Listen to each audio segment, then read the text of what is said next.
our scattered thoughts and our wandering minds and get our hearts focused on heaven. In de kerk waar ik ben opgegroeid zeggen ze, laten we onze gedachten verzamelen en focus scherp maken. Let's stand together as the man of God comes to Laten wij bless samen us in the opstaan word of God. terwijl de man van God ons komt om te zegenen. When I pray, yes sir, absolutely. Let's pray together. Father, we thank you in Jesus' name. Vader, wij danken u in Jezus' naam for this opportunity voor deze kans to receive of your word. om van uw woord te ontvangen. Cause now your anointing to rest on your manservant. En laat uw salving rusten op de man. Move out every distraction in our environment. En hou elke afleiding weg in onze That omgeving. we might receive your word. En zodat we uw woord kunnen ontvangen. In Jesus' name. In Jezus' naam. Amen. Amen.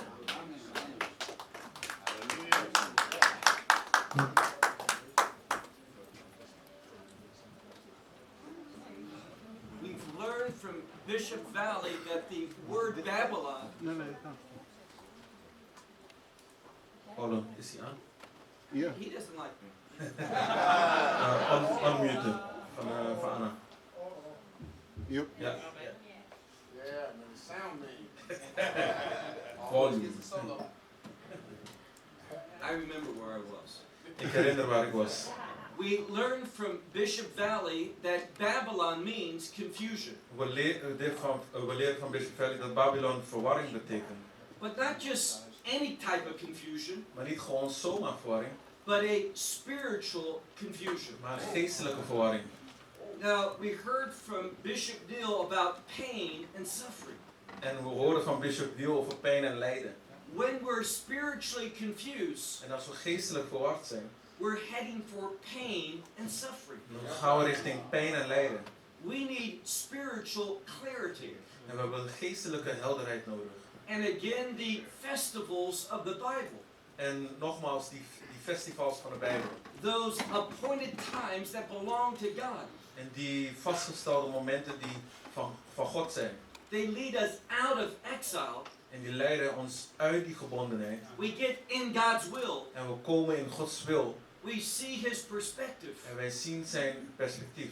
Then we can make wise decisions. En dan kunnen we wijze beslissingen maken. Decisions that lead to blessings. En dat zijn beslissingen die leiden naar zegeningen. We're a position where we can experience the promises of God. En het zijn beslissingen waar we de beloftes van God kunnen ervaren. Now, again, we heard from Bishop Valley about timing. En nogmaals, we horen van Bishop Valley over de timing. Nehemiah chapter 8, Dus Nehemia hoofdstuk 8. we see that the children of Israel were in Jerusalem Daar zien we dat de kinderen van Israël in Jeruzalem waren. when the 7th month came. Toen de 7e maand kwam. A very important month En spiritually. dat is geestelijk een hele belangrijke maand. A month that is full of festivals. En een maand die vol festivals is. Let me say that differently. Laat me dat anders zeggen. A month that is full of revelation. Dat is een maand vol openbaring. Revelation that brings clarity. Openbaring die helderheid brengt. Now, the number 7 in the Bible En nu dat nummer 7 in de Bijbel, speaks of holiness. die spreekt over heiligheid. Now, when you hear that term holiness, En wanneer je die term heiligheid hoort, what comes into your mind? wat komt dan tot je denken? If we have the right perspective, Als we het juiste perspectief hebben, we'll know that holiness is connected to the purposes of God. dan weten we dat heiligheid verbonden is aan die doelen van God.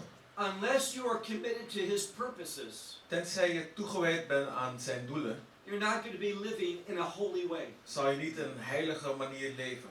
So the 7th month came, En dus de 7e maand kwam and the first day, en de eerste dag, that's a festival. dat is een festival. We learned from Bishop Valley En we leren van Bishop Valley that it's the Feast of Trumpets. dat het feest van trompetten is. Now, there's two types of trumpets in the Bible. En nu zijn er 2 soorten trompetten in de Bijbel. Based upon Jewish tradition, Die gebaseerd zijn op de Joodse traditie. most people feel that the Feast of Trumpets En de meeste mensen voelen dat dat feest van trompetten, has to do with a unique trumpet. dat het te maken heeft met een uniek trompet. We're not that far away from that date, that festival. Maar we zijn niet zo ver weg van die datum van die festival. And when that holiday comes, En wanneer de feestdag komt, every synagogue in the world, zal elke synagoge in de wereld, they study the same passage. en die studeren dezelfde tekst From the book of Genesis in chapter 22. van het boek Genesis hoofdstuk 22. I would invite you to take out your Bibles. We're going to look there briefly. En ik nodig jullie uit om jullie Bijbels te pakken en we gaan daar naar kijken. Now, how a rabbi understands that word briefly and how you understand it may be different. En hoe een rabbi kort de betekenis daarvan kent, is anders dan die jij kent misschien. Now, the name of the holiday En dus die naam van die feestdag, is not the Feast of Trumpets. dat is niet het feest van trompetten. That's how it's always translated, En dat is altijd hoe het vertaald is. and that's fine and well. En dat is prima. But it actually has two different biblical names. Maar het heeft twee Bijbelse namen. The first one is found in Leviticus 23. En de eerste is gevonden in Leviticus hoofdstuk 23. In Hebrew, it's Zikaron Truah. En in Hebreeuws is het Zikaron Truah. Excellent. It means the memorial of the blowing of that trumpet. En het betekent de herinnering van het blazen van een trompet. Now, God wants us to remember something. En God wil dat we iets herinneren. Now, let me ask you a very important question. Laat me je een hele belangrijke vraag stellen. Do you want God to move in your life? Wil je dat God beweegt in jouw leven? Most people say yes, De meeste mensen zeggen ja. but they really mean no. Maar ze bedoelen eigenlijk nee. Because in order to grow, Want om te groeien, te kunnen groeien, to see things from God's perspective, en dingen te zien vanuit Gods perspectief, to see God at work in your life, en om God te zien werken in jouw leven, it means that you are going to go through trials. betekent dat je door wat beproevingen gaat. So when you say, yes, I want God to move in my life, En dus wanneer je zegt, ja, ik wil dat God beweegt in mijn leven, what you're saying is, God, I want trials. wat je eigenlijk zegt is, God, ik wil beproevingen. Now, trials may be difficult, En nu, beproevingen zijn misschien moeilijk, but we see God at work. maar we zien God aan het werk. We get to participate with what God's up to, En we mogen deelnemen waaraan God deelneemt, and we are waarmee God changed. bezig is en wij worden veranderd. We are transformed. Wij worden getransformeerd. In other words, we're better prepared to serve Him. Met andere woorden, we worden beter voorbereid om Hem te dienen. That's spiritual maturity. En dat is die geestelijke volwassenheid. God, I want you to use me. Zeg, God, ik wil dat u mij gebruikt. When there's a need, Wanneer er een nood is, I want to stand up and meet that need. dan wil ik opstaan en die nood voorzien. I want to be your instrument for blessing. En ik wil uw instrument zijn voor zegen. Not just to receive blessing, Niet alleen om zegen te ontvangen, but to be a blessing. maar ook om een zegen te zijn. Now in Genesis 22, En nu in Genesis hoofdstuk 22, we encounter this very well-known passage. daar komen we een hele belangrijke tekst tegen. In Hebrew, Akedat Yitzchak. En in het Hebreeuws is het Akedat Yitzchak. The binding of Yitzchak. En dat is het binden van Yitzchak. Now, we don't like to be bound. We houden er niet van om gebonden te zijn. We like freedom. Wij houden van vrijheid. But I thought we prayed for deliverance. Maar ik dacht dat we voor bevrijding baden. If you want God's deliverance, Maar als je Gods bevrijding wil, sometimes you have to be in trials. dan moet je soms door beproevingen gaan. See, if you want God's power, Zie je, als je Gods kracht wil, you need to be in something that you have to overcome. dan moet je in iets zijn wat je moet overwinnen. And too often we flee from what God wants us to suffer. En te vaak vluchten wij van hetgeen God wil dat we doorlijden. If your God is, He never wants me to suffer, Als jouw God is dat Hij nooit wil dat hij je leidt, then your faith is a crossless Christianity. dan is jouw geloof een kruisloze christen zijn. Your Bible doesn't have the verse, take up your cross and follow me. Dan heeft je Bijbel niet die vers, pak je kruis op en volg mij. We are called to suffer. Maar wij zijn geroepen om te lijden. And we're called to do so joyfully. En we zijn ook geroepen om vreugde te hebben. Why?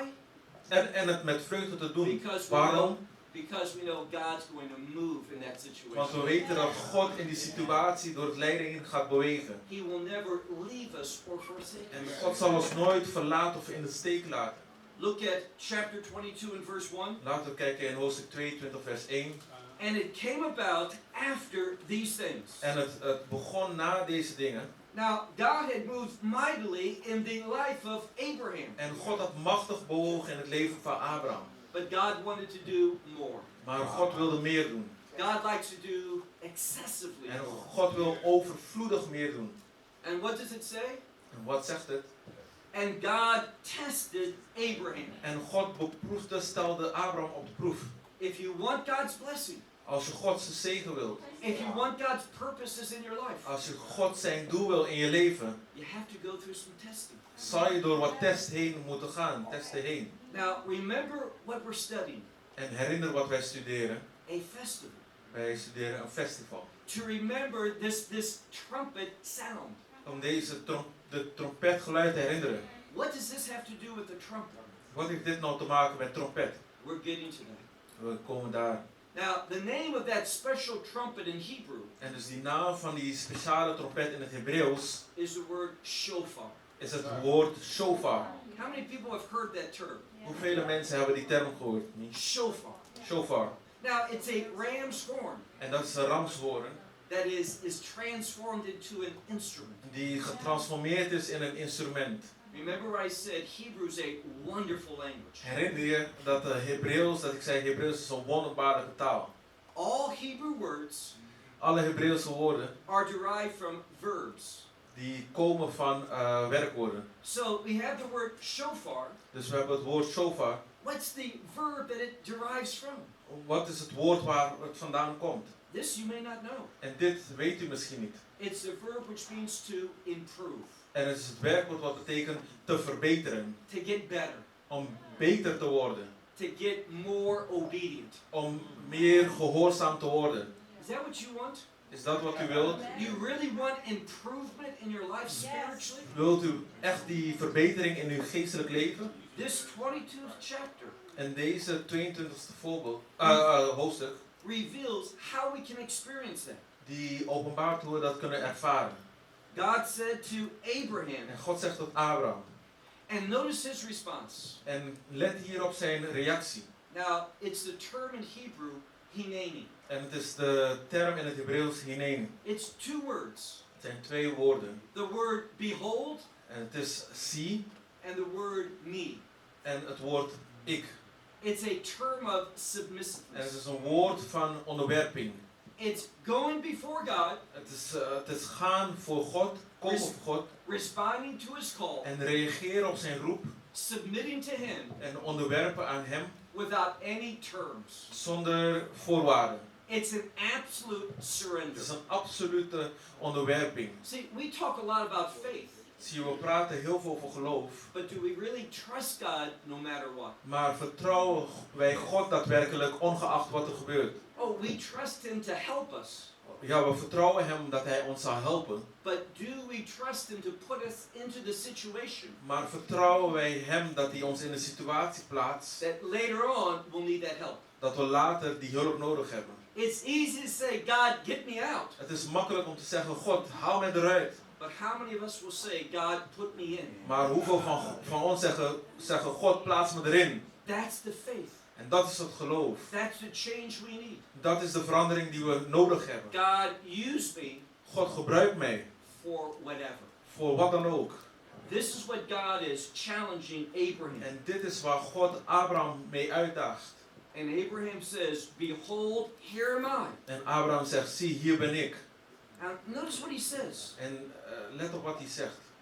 Take your son, Hij zegt, neem je zoon mee, your only son. je enige zoon.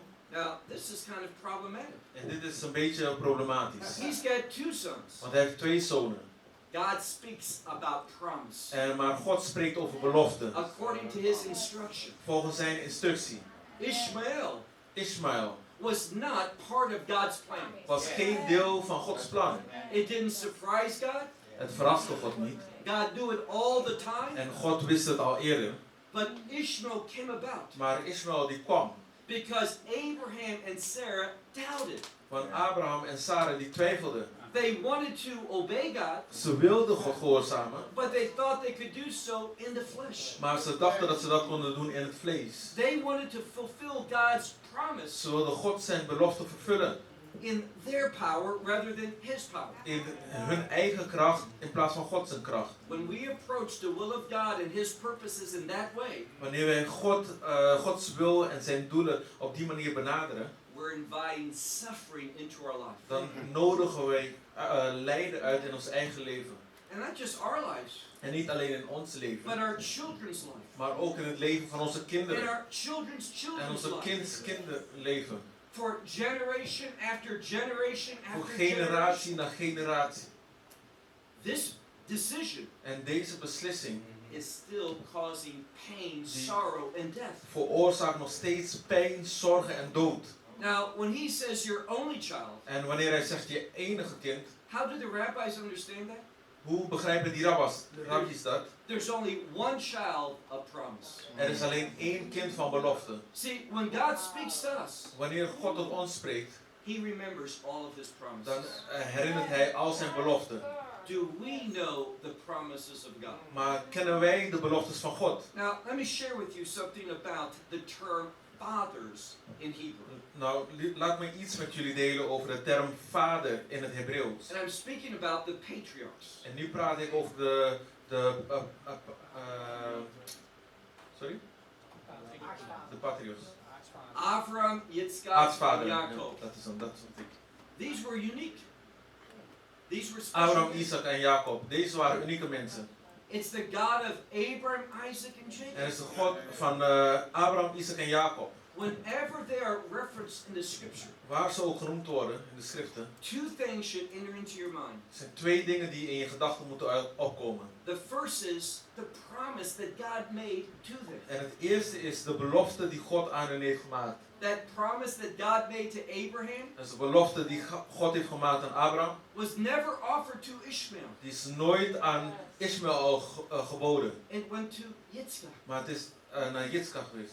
And it was not to Asaph, En het is ook niet naar Asaf, but to Yaakov. maar naar Jacob. Why? Waarom? Because when we encounter the promises of God, Want wanneer wij die beloftes van God tegenkomen, we can only receive them by faith. dan kunnen we het alleen ontvangen door geloof.